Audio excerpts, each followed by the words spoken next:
இன்னைக்கு இயற்கையை காப்போன்றதை பற்றி பேசியிருக்கேன். மனிதர்கள் இயற்கையை ஒழுங்காக பாதுகாக்காமல் இருந்ததுனால தான் இன்னைக்கு இயற்கை நம்மளை ஒழுங்காக பாதுகாக்க மாட்டேங்குது.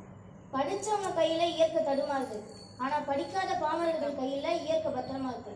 ஏன்னா படித்தவங்க நாம எல்லாத்தையும் படிச்சுட்டு இயற்கையை படிக்க விட்டுட்டோம். ஆனால் படிக்காத பாமரர்கள் அவங்க எதையுமே படிக்காமல் இயற்கை படித்தாங்க. மனுஷன் இந்த உலகத்தில் இல்லைனாலும் பறவைகள் வாழ்ந்துடும். ஆனால் பறவைகள் இல்லாத அந்த உலகத்தில் மனுஷங்களால் வாழ முடியும். ஏன்னா பூச்சிகள் மனிதர்களை 24 மணி நேரத்தில் அது மனித இனத்தையே அழிச்சிடும்.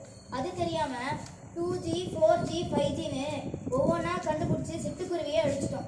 நம்ம ஆரோக்கியமான இடத்துல தான் இருக்கோன்றதை எப்படி கண்டுபிடிக்கணும் தெரியுமா? காலையில் நீங்கள் எழுதிருக்கும் போது உங்களுக்கு பறவைகளோட சத்தம் கேட்கும். அப்படி கேட்டுச்சுன்னா நீங்கள் ஆரோக்கியமான இடத்துல இருக்கீங்கன்னு அர்த்தம். அப்படி கேட்கலன்னா நீங்கள் ஆரோக்கியமான இருக்கிற இடத்துல இல்லைன்னு அர்த்தம். நம்ம அப்பா அம்மாலாம் நம்மளுக்கு தலைநகரத்தோட பெயரையோ நாட்டோட பெயரையோ சொல்லி கொடுத்துருக்காங்களே தவிர என்னைக்காவது பறவைகளோட பெயரையோ இல்லை சுற்றி இருக்கிற மரத்தோட பெயரையோ சொல்லி கொடுத்துருக்காங்களா? பழங்குடியின மக்கள்லாம் எப்படி இயற்கையை நேசித்தாங்க தெரியுமா?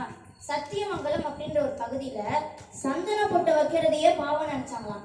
ஏன்னா அவங்களுடைய அந்த ஆசை சந்தன கட்டில், சந்தன சோப்பு, சந்தன சீப்புன்னு பெருகிக்கிட்டே இருக்கக்கூடாதுன்றதுனால. மொரிஷியாவில் 400 வருஷத்துக்கு முன்னாடி டோடோன்னு ஒரு பறவை இருந்துச்சு. அது கூடவே கல்வாரின்னு ஒரு மரமும் இருந்துச்சு. இந்த பறவை என்ன பண்ணும் அப்படின்னா அந்த கல்வாரி மரத்தில் உள்ள அந்த பழத்தை சாப்பிட்டுட்டு அதை எச்சமிடுறதுனால அந்த மரம் திருப்பி முளையுமா. நம்மளால அந்த பறவையோட இளமை அழிஞ்சு போச்சு. அன்னையிலேருந்து இன்ன வரையும் கல்வாரி மரமே திருப்பி புதுசாக முளைக்கவே இல்லை. அது ஏன் தெரியுமா? அந்த பறவை அந்த மரத்தோட வித்தையை சாப்பிட்டு திருப்பி அது எச்சமிட்டு அது வந்தாதான் அந்த மரம் முளைக்குமா. நம்மளுடைய அந்த மனிதனுடைய சுயநலத்தினால அந்த பறவையும் அழிஞ்சு போச்சு, அந்த மரமும் அழிஞ்சு போச்சு. மஞ்சப்பை இருக்கிற வரையும் இந்த இயற்கைக்கும் எந்த பிரச்சனையும் இல்லை, நம்மளுக்கும் அந்த எந்த பிரச்சனையும் இல்லை. ஆனால் என்னைக்கு 1/2 கிலோ அரிசிக்கு 2 பிளாஸ்டிக் பை வாங்கினோமோ அன்னைக்கே முடிஞ்சிச்சு நம்ம ஜோலி. இந்த ஆமெல்லாம் வர வர இந்த கரை ஓரமாக இறந்து கிடக்கு. ஏன் தெரியுமா? நம்ம போடுற பிளாஸ்டிக்னால தான். அது எப்படி தெரியுமா? அது எங்கே முட்டை போடும்னா கரை ஓரமாக தான் முட்டை போடும். கடற்கரையில் உள்ள கரை ஓரமாக தான் முட்டை போடும். நம்ம போடுற அந்த பிளாஸ்டிக்னால அது முட்டை போடாமல் தவிர்த்து அது வர வர இறந்துட்டு இருக்கு. அது மட்டும் இல்லாமல் இப்போ ரீசெண்டாக இந்த சந்திராயனில் எவ்வளோ செலவு பண்ணி நிலவில் தண்ணி கண்டுபிடிச்சாங்க. அதுக்கு என்னங்க பிரயோஜனம்? இங்கே இருக்கிற சிதம்பரத்தில் தண்ணியிலையே.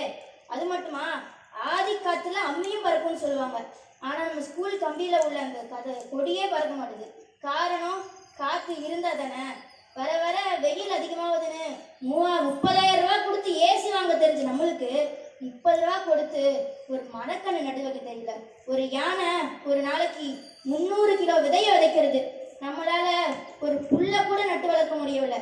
நான் உங்களை இயற்கையை பாதுகாப்புன்னு சொல்லவில்லை. இயற்கையை அழிக்காம இருந்தாலே அது பத்திரமா தான் இருக்கும். நன்றி, வணக்கம்.